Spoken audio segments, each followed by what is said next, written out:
Shiki was just an average delinquent who had been expelled from school, but when a mysterious stranger attacks him and kills his father, he learns that he has demon blood in his veins and decides to master his powers to get revenge.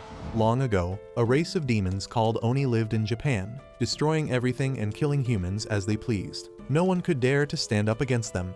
But then a brave man named Momotaro emerged as humanity's savior. He attacked the base of the Oni, killing thousands of them. But that was just the beginning of a long war between Momotaro and the Oni that continues even in the modern age. Unaware of how this old fairy tale is linked with his destiny, a teenager named Shiki is cleaning his firearm collection while talking to a friend on the phone. He laughs about the fact that he recently got expelled from school because of a fight and says that he doesn't even mind it because he was sick of seeing the ugly face of his classmates each day. Just then, his adoptive dad Tsuyoshi arrives there and hits him on the head, demanding him to explain why he got expelled from the school. Shiki tells him to leave him alone and Tsuyoshi moves ahead to hit him one more time for being an ungrateful bastard. But Shiki dodges him this time. Tsuyoshi then asks Shiki what the hell is up with all these guns because they run a wine shop and not a gun shop. Shiki taunts him that the wine shop is barely running because everyone knows that he is losing customers. Tsuyoshi claps back, mocking him for acting so high and mighty after being expelled from school, and Shiki takes it personally. He says that he will never become a loser like Tsuyoshi, and he is really relieved that they are not related by blood. That hurts the old man's feelings, but then he heads downstairs because of a business call. Tsuyoshi leaves for a delivery, and Shiki sighs, wishing that some rich man had adopted him instead. He then tries to practice his aim, but an explosion outside the house startles him. He goes outside to see what is happening, but a dense fog blocks his view. Suddenly, a gust of strange black mist shoots out of the fog and Shiki falls back in shock. The mist follows him, grabbing his leg and dragging him outside before dropping him on the street. As Shiki gets up and wonders what the hell is happening, a scary old man dressed in white appears there, ready to attack him. However, the very next moment, Tsuyoshi returns there and he rams his car into the attacker before telling Shiki to get into the car. He drives away as fast as he can, saying that their only option is to leave the country now. However, Shiki has still not processed what just happened. He asks his dad how could he just kill someone with his car, but Tsuyoshi tells him that the man is not dead yet and they need to get as far away from him as they can. He is really distressed and tells Shiki to listen to him carefully as they don't have much time. Tsuyoshi tells Shiki that he is a descendant of the Oni, and the guy who just attacked him is the descendant of Momotaro. Shiki tells him to stop joking because it is not the time for that, but Tsuyoshi tells him that he is serious. Just then, a blade made of black mist penetrates the car's roof, and Tsuyoshi barely dodges it. He realizes that the attacker has caught up to them, and then suddenly, the windows of their car are covered by black mist, completely blinding them. Tsuyoshi stops the car near an abandoned warehouse and quickly gets out of it, telling Shiki that they need to hide immediately. Just then, the car explodes, and when Tsuyoshi turns back, he finds that Shiki is missing. Luckily, he sees a trail of black mist entering the warehouse and realizes that his son has been taken there.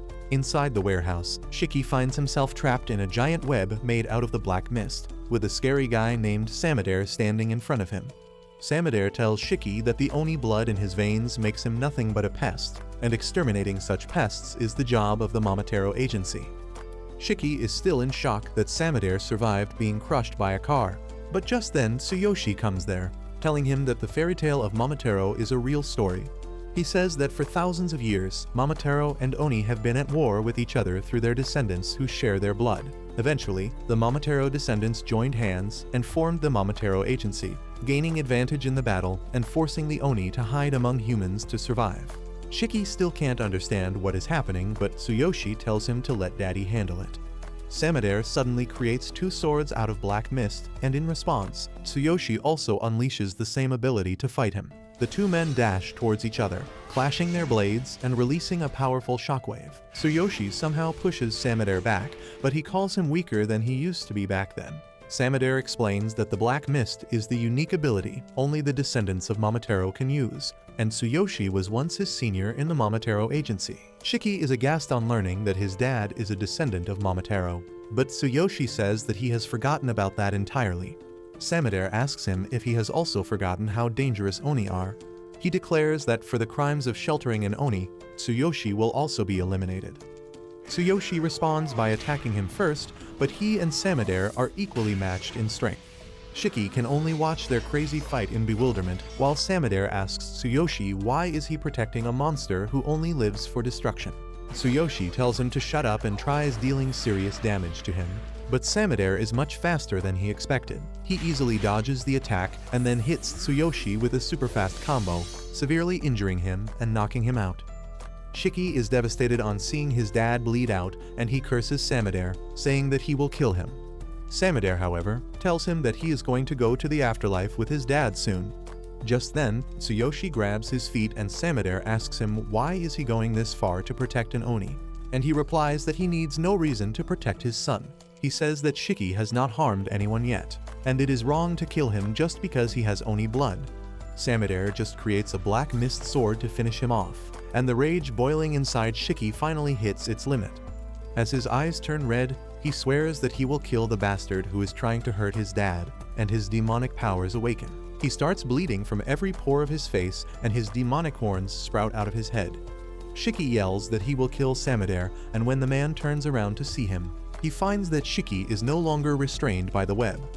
The very next moment, a bunch of guns made out of blood pop up next to his face, but thanks to his quick reflexes, he manages to block all the shots.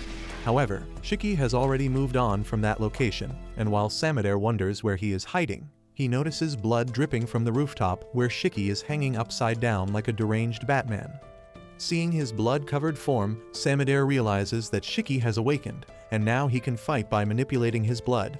But that is not even the scariest thing about fighting an Oni. Suddenly, Shiki lunges towards him, pushing him back with his powerful strikes. Samadare quickly flips the table on him, slashing his arm off, but Shiki jumps back and instantly regrows his arm. He then screams madly and Samadare begins to sweat because he realizes that this fight is not going to be easy. Shiki manifests his power in the form of numerous guns made out of blood, and Samadare is forced to use all his strength and speed to block the bullets.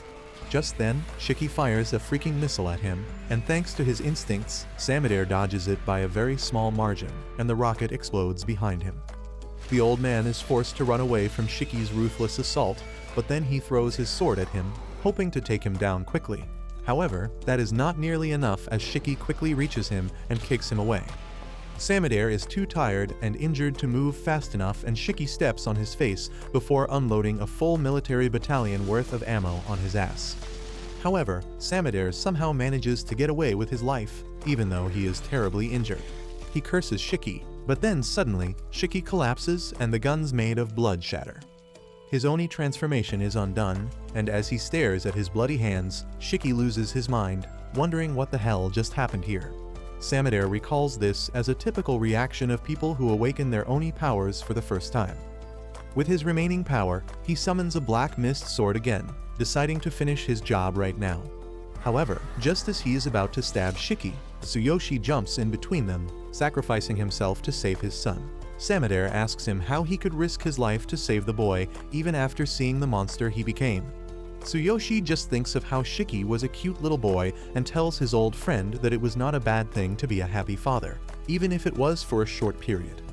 Just then, some civilians gather at the site after hearing the explosion and call the fire department, and Samadare decides to retreat for now.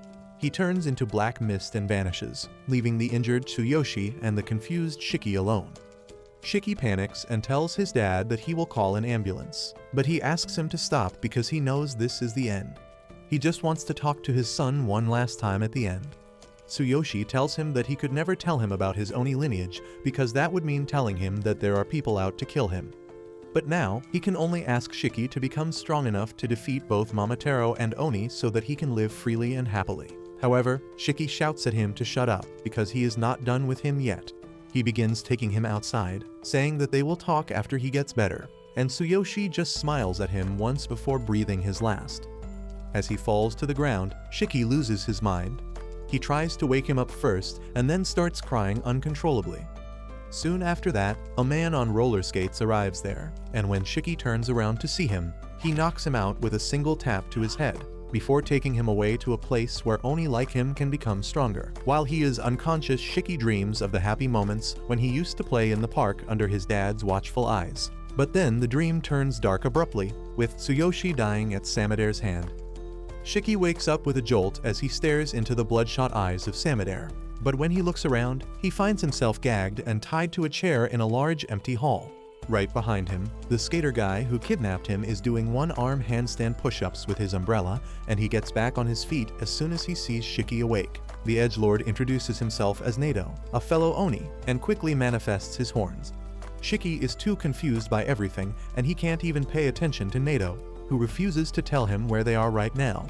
He informs him that his dad's body is stored safely in another place, and he brought him here for retrieval and evaluation.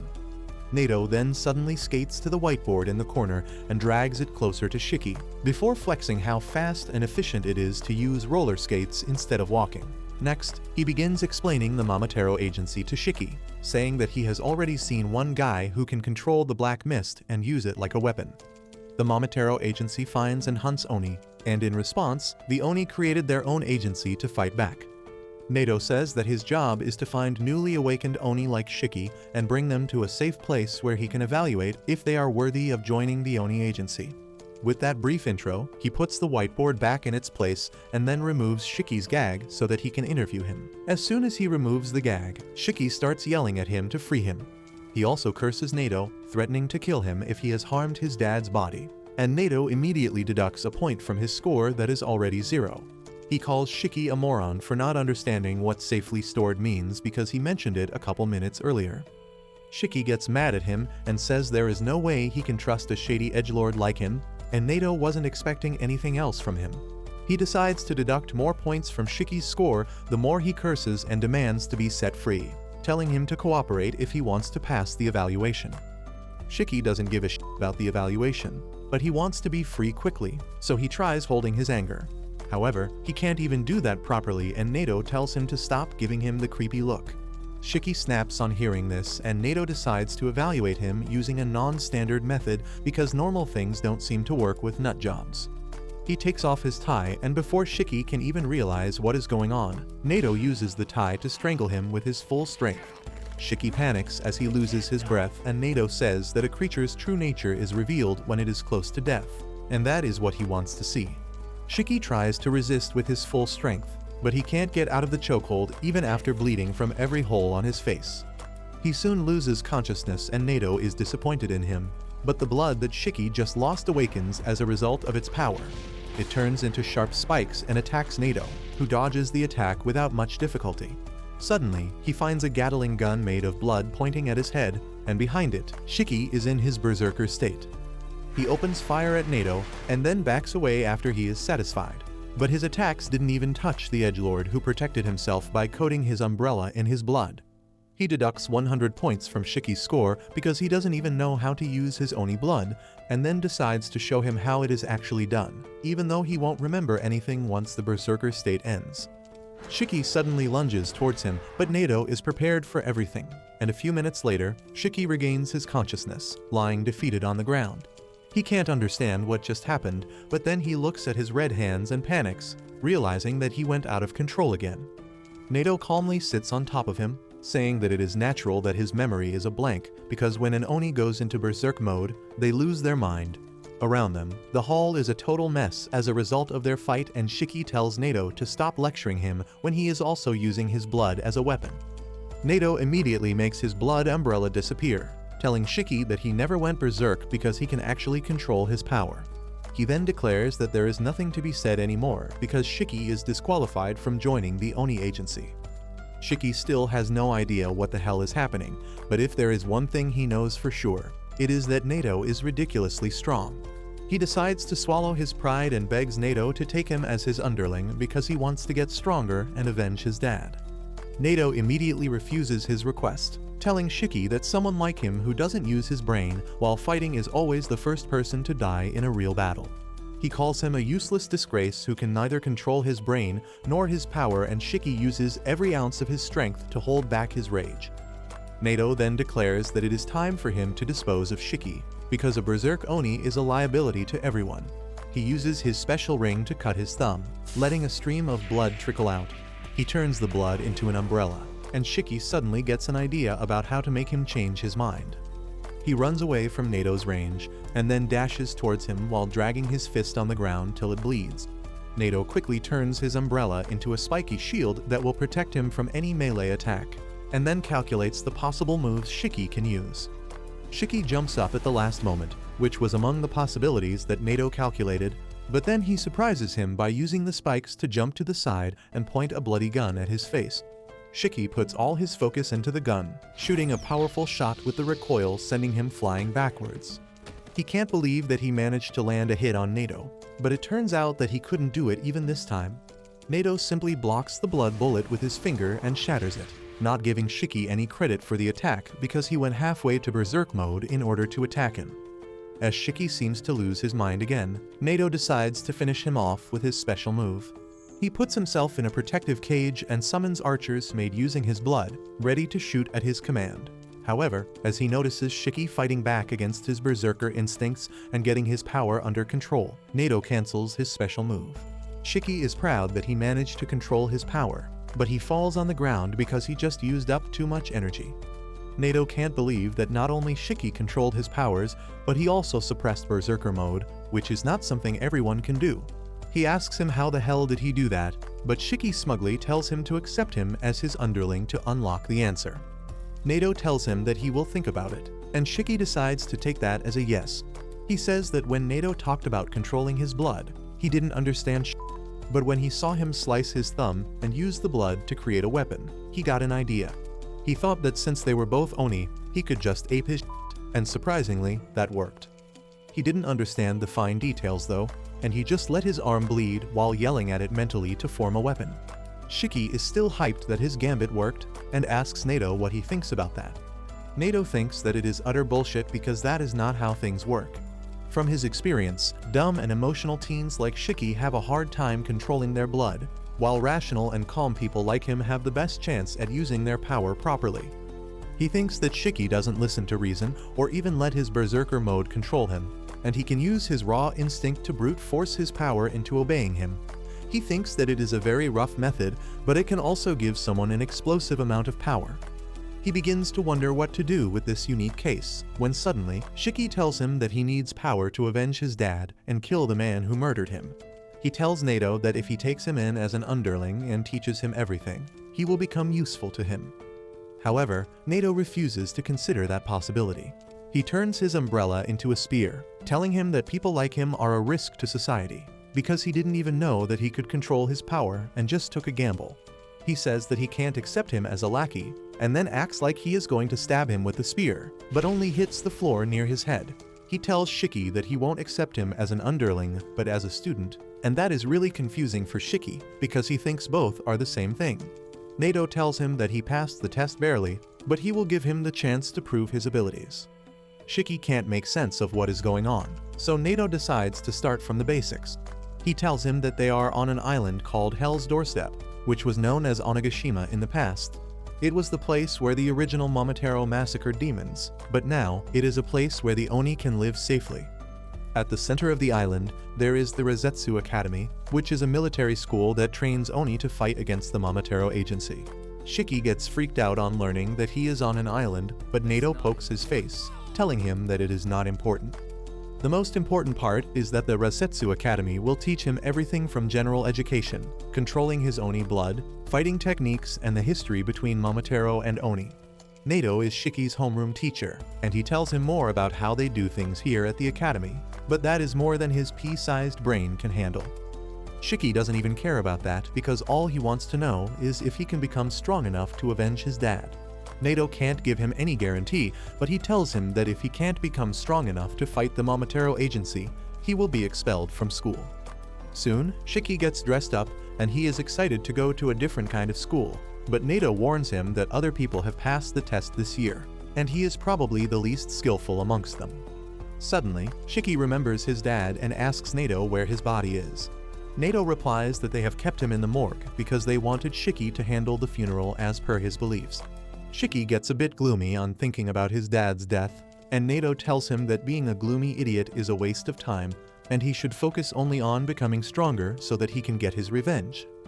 Shiki says that he seems like a nice guy after all, and that embarrasses Nato, who speeds away, telling Shiki that if he doesn't reach the class before him, he will be expelled. Shiki somehow catches up to him, and as he wonders how should he enter the class to farm the maximum amount of aura, Nato just kicks him through the door. Shiki feels like he got some aura debt because of his uncool entry, and he asks the masked boy named Jin for some tissues for his nosebleed. Jin turns out to be an even bigger edgelord than their teacher, and he tells Shiki to stop talking to him. Shiki gets mad at that and starts teasing him for not having his horns yet. Jin simply manifests his horns, saying that only dumb rookies who can't control the horns flaunt them all the time. This comment offends another guy named Ikari, who also can't control his horns. Things start getting tense in the classroom with Shiki getting up close and personal with Jin. However, before things can get violent, Nato suddenly arrives behind them and Shiki finds himself sitting right next to Jin without even realizing when it happened. Jin is equally shocked, but Nato doesn't have time to waste with what his students think. He says that for their first lesson, they are going to play a game of tag. He takes all the students to the forest, telling them that they have 1 hour to get back to the school while avoiding being caught by him. Nato then declares that anyone who doesn't make it back to school in the time limit will be expelled, and he doesn't care about Shiki's objection. He then tells the students that they are free to use their powers, and he will only use his in case someone goes berserk. Jin confidently says that he might get killed if he doesn't use his powers, and Nato has no issue with that. Instead, he says that if someone kills him, they will graduate instantly, and then they can join any squad that they wish to fight the Momotaro agency. He then says that the school is there to prepare them for real-life challenges, and he is going to test them at each step. He asks everyone if they are ready, and Shiki replies that he is going to give it his all and ace the tests.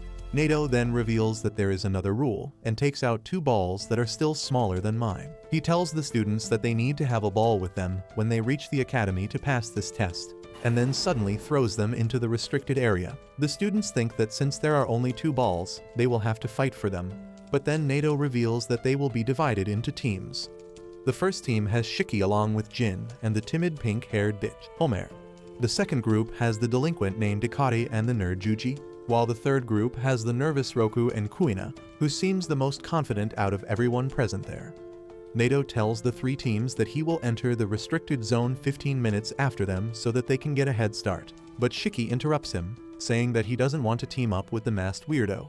Nato tells him that he will be expelled if he can't work in a team, and he is forced to take his words back. After that, Homer politely introduces herself to Shiki, who has never had any sort of female interaction in his entire life.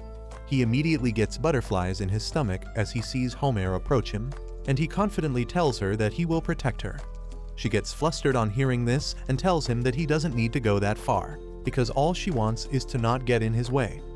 Next, she goes to introduce herself to Jin, but he is an edgy Tate fan who doesn't even bother to respond to her. Homer's low self-esteem kicks in and she starts crying and apologizing for talking to him. Shiki starts yelling at Jin for hurting the girl's feelings, and then he quickly moves on to comfort Homer, telling her that she should not ruin her cute looks by crying. He then returns to taunt Jin, but the Tate fan tells him to stop being a beta simp. Nato interrupts their quarrel and tells them to head inside because they don't have all day. Jin and Shiki immediately run towards the restricted forest, and after a while of staring around cluelessly, Homer also follows them.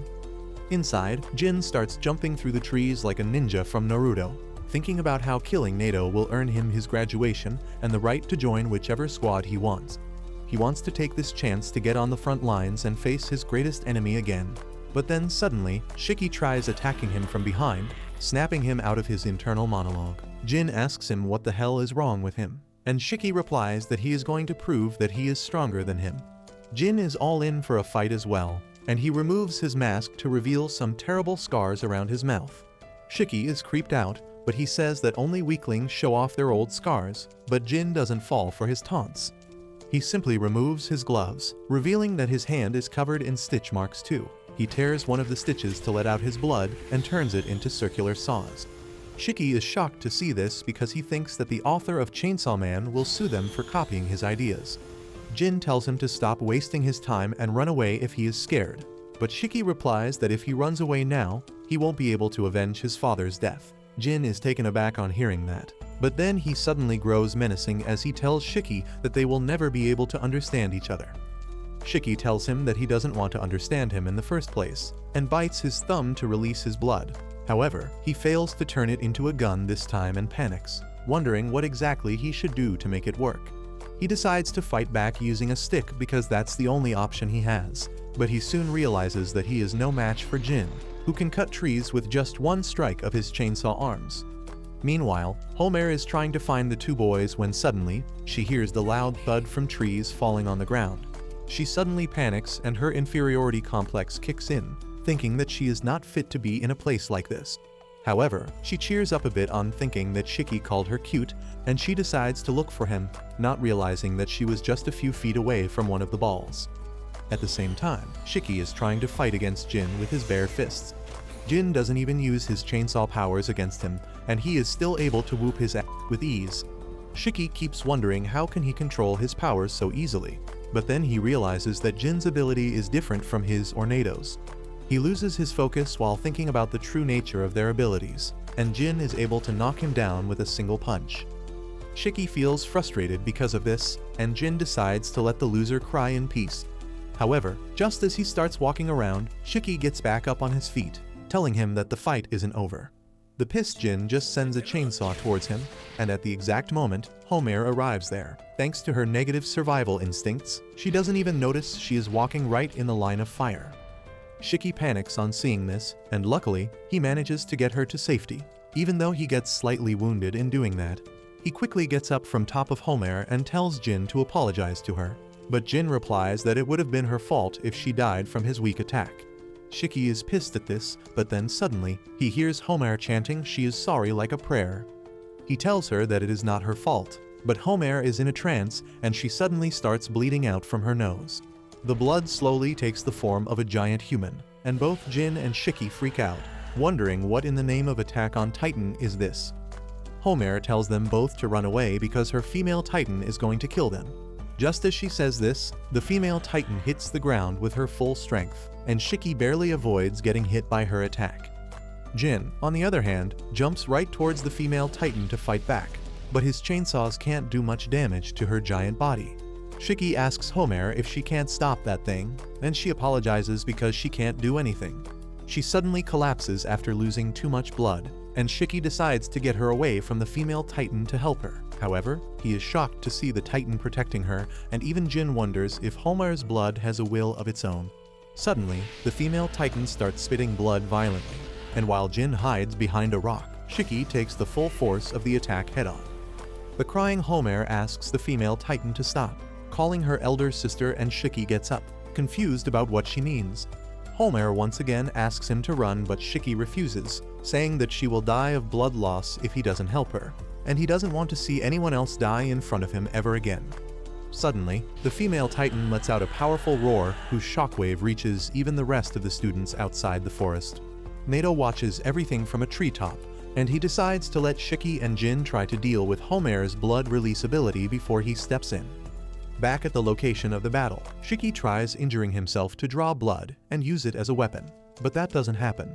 The female Titan attacks him and he dodges, but then the female Titan scoops up some rocks from the ground and hurls them at him. He takes a hit and gets flung away, but the thing that hurts him most is how pathetically weak he is right now. He has never lost a fight before, but now he is just a useless brat. He starts crying because of frustration, but then Jin comes out to join the fight and tells him to go home if he is going to cry like a Shiki gets mad at him and tells him that he was just sweating from his eyes, but Jin doesn't have time for that. He slices open his wounds again, and this time, he creates two different types of chainsaws on either arm.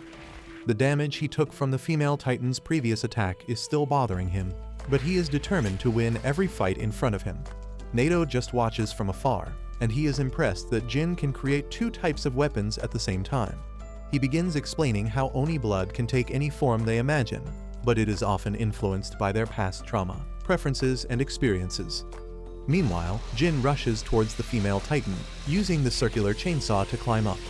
He then tries to ape Levi Ackerman by attacking the female Titan's neck, but she sacrifices an arm to protect herself. While he fights the female Titan, Shiki screams at his hand to make something.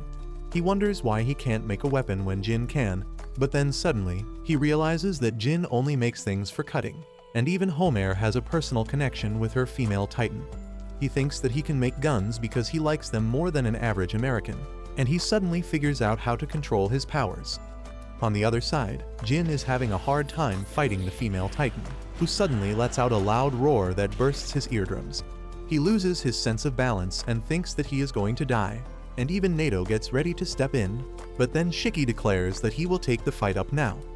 He points a powerful grenade launcher at the female titan, and Nato is impressed that he figured it out.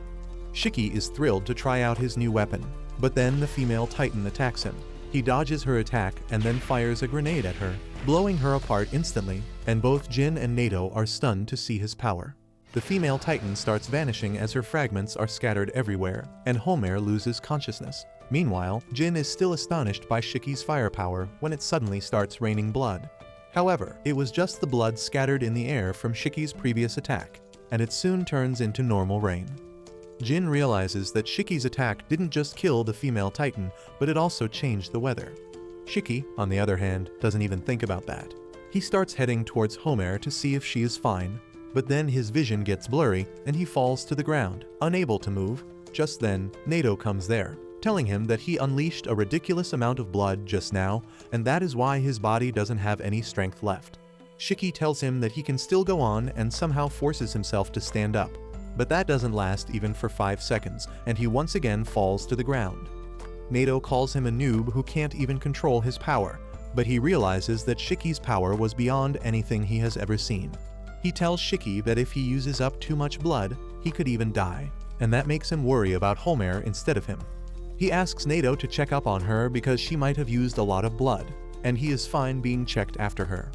Nato was not expecting Shiki to worry about another person when he himself is in such a serious condition, but just as he is about to help them, Jin launches a surprise attack on him.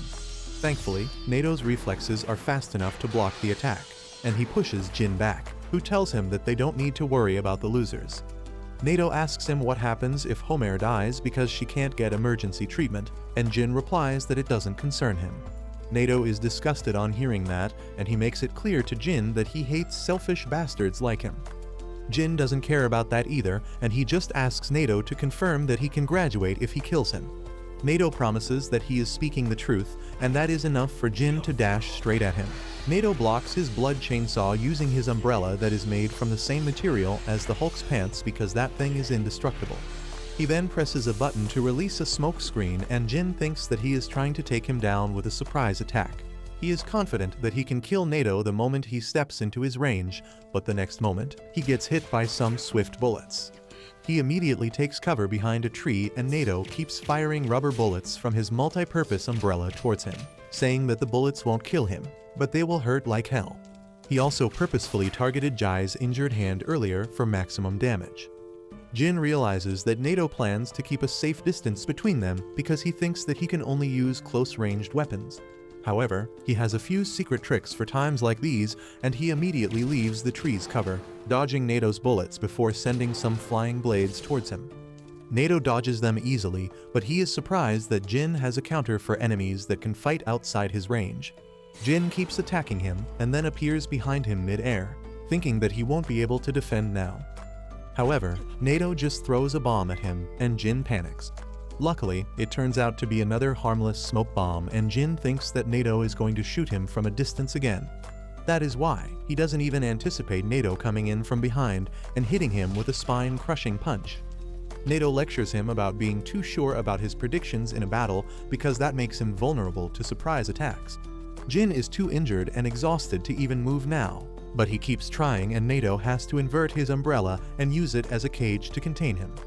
Jin keeps trying to break free from the umbrella, and Nato asks him if he is so desperate to see his dad. He suddenly goes silent on hearing this, and then asks Nato how did he know about that. Nato replies that he looked into his files, so he knows a few things about him, including the fact that his dad is a Momotaro. While every cell of Jin's body revolts on hearing this, Shiki is shocked to learn that both of them have similar backstories.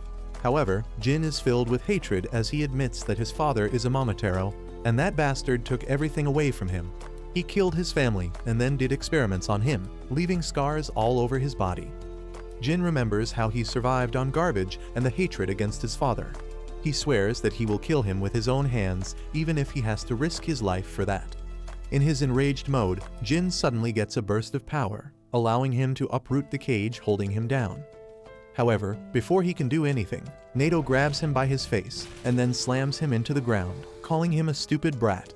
He tells him that if he dies while chasing his dream, he is an idiot who will never be able to achieve them.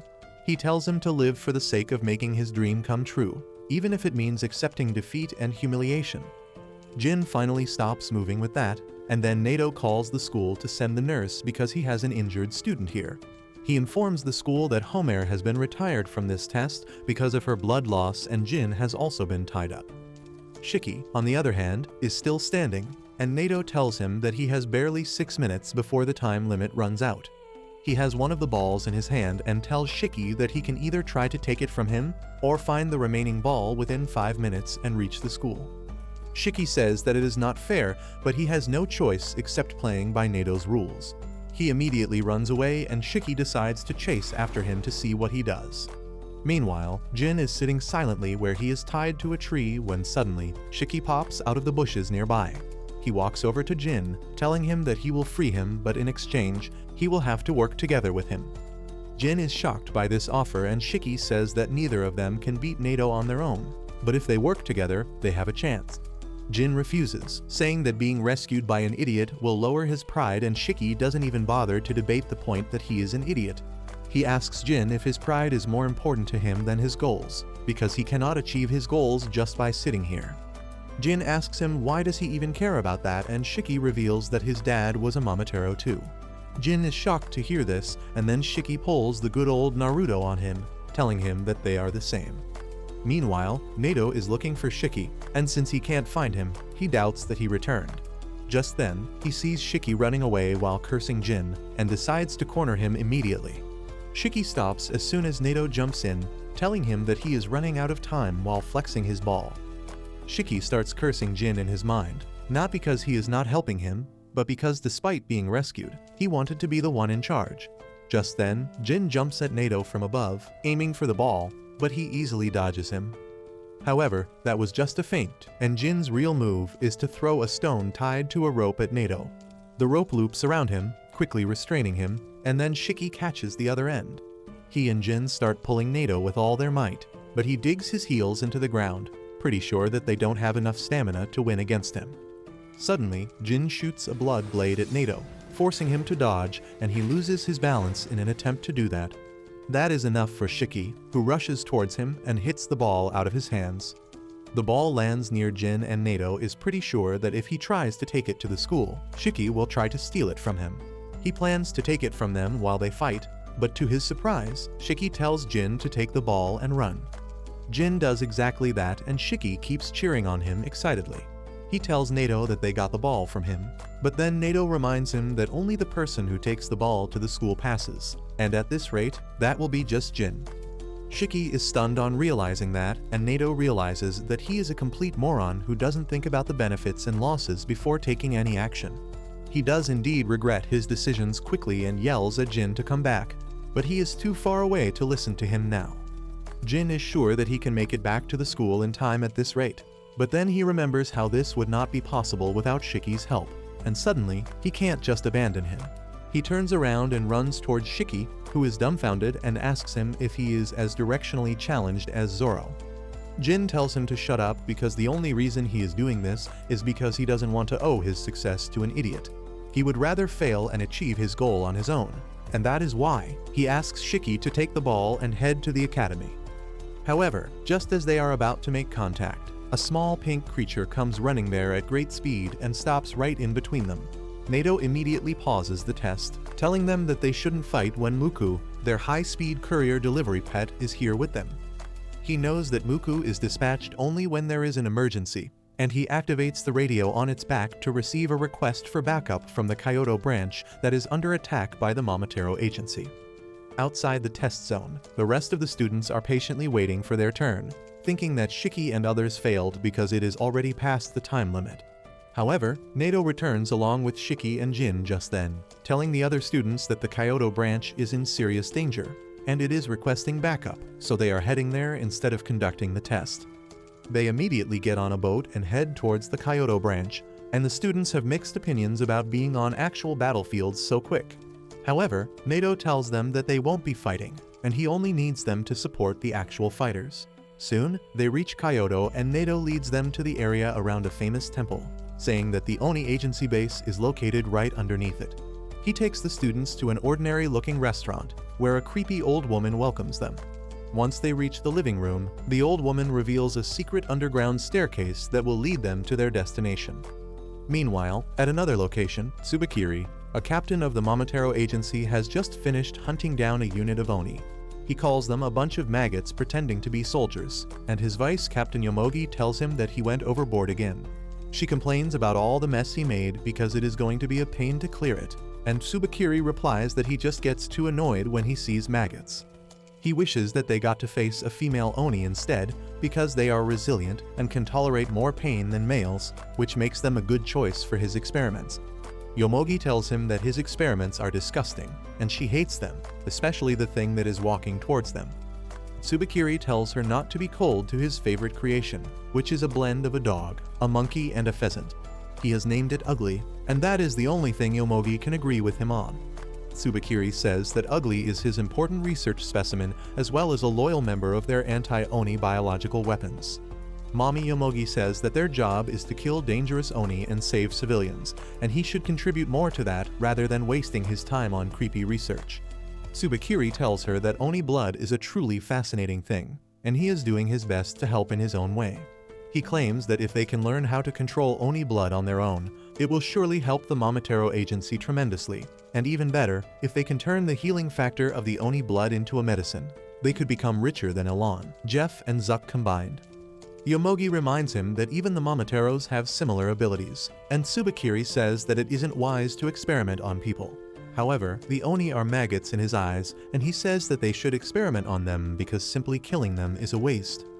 A terrified Oni kid hears all of this while hiding behind the corner, and he tries his best to remain quiet. As soon as he hears the footsteps of the two Momotaro agents head away from him, he takes a sigh of relief, and that turns out to be his fatal mistake because Tsubakiri hears him and immediately comes over to his location. The child freaks out and Tsubakiri decides to take him to the lab. Yomogi tells him that she will knock him out so that he doesn't create problems, but as she is trying to put him to sleep without anesthesia, a drop of blood spills on Tsubakiri's coat. Yomogi realizes that this means trouble, not for her but for the Oni kid. Tsubakiri walks up to him and starts kicking him, saying that even though he is fascinated by Oni blood, it is a filthy thing, and he won't tolerate it on his uniform. He then asks the kid if his parents live nearby, and were they part of the group he just killed. On getting no answer, he lifts up the corpses of the Oni nearby to show them to the kid, asking if his parents are here. The kid is too terrified to even speak, and Tsubakiri decides to crush him with the corpses. Yomogi is creeped out by this because out of all the Momotaro abilities she has seen, Tsubakiri's is the most diabolical. The black mist that comes out of their bodies is actually a special bacteria that lives in their blood, and they can use it to create weapons. Tsubakiri, however, can use the bacteria to control corpses, and she still can't get used to it. Soon, Tsubakiri finishes killing the boy, and he tells Ugly to eat the giant Oni dumpling while they go ahead and find more maggots to kill. On the other hand, Shin and other students are walking through a wide tunnel, and Nato tells them that some shops in this area have access to this tunnel that leads to their base. They soon reach the gate that leads them to the space right below the Uryuta temple, which is fashioned like a traditional Japanese house. The students can't believe their eyes as Nato tells them that this is the headquarters of the Kyoto division of the Oni agency. Just then, a doctor comes out of a room, complaining about all the work he has to do, but his attitude suddenly changes when he sees Nato. The doctor greets him cheerfully and then starts fixing his hair as he notices the blonde baddie. She turns him down immediately, but that doesn't let the simp's heart get broken because he is actually used to rejections.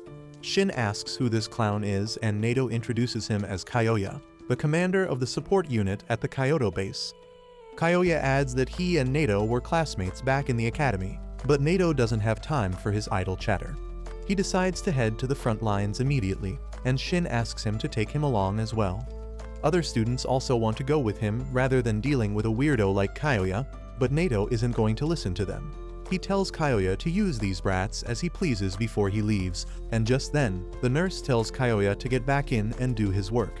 She notices the students from the academy as well and tells them to get changed immediately because they need all the help they can get.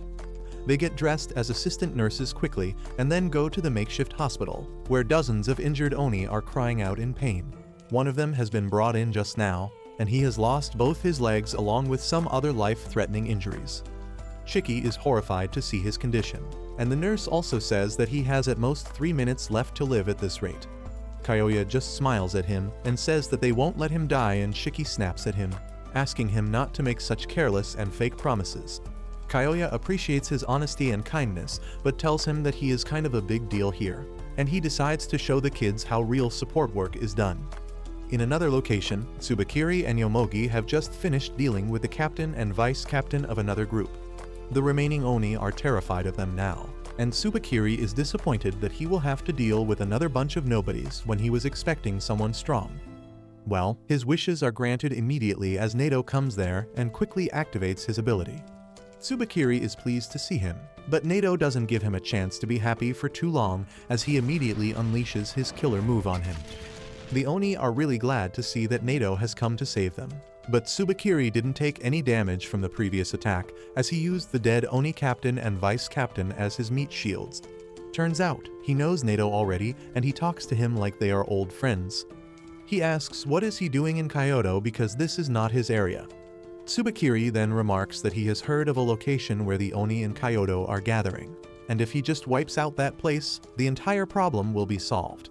Nato keeps up his poker face as he says that he doesn't know anything about it, and Tsubakiri replies that he will give up if even Nato claims that the place is not real.